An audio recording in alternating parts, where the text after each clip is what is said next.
Dinas PUPR Aceh menerima kunjungan Tim Strategi Nasional Pencegahan Korupsi Komisi Pemberantasan Korupsi dalam rangka pendalaman tata kelola penyusunan standar satuan harga dan harga satuan pokok kegiatan konstruksi di pemerintah Aceh. Pertemuan yang berlangsung di ruang rapat Dinas PUPR Aceh Rabu 29 Oktober 2025 diikuti oleh pejabat eselon 3 dan tim teknis.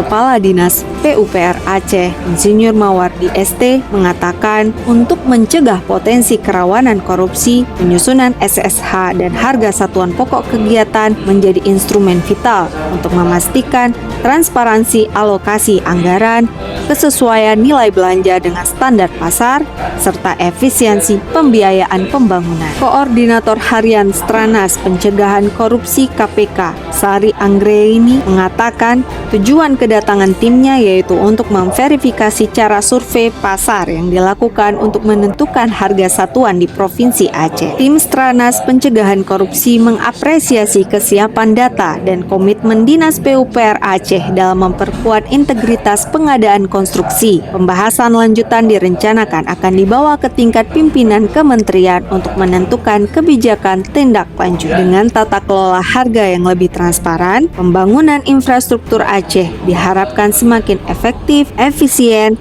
dan berintegritas serta memberikan dampak langsung bagi masyarakat.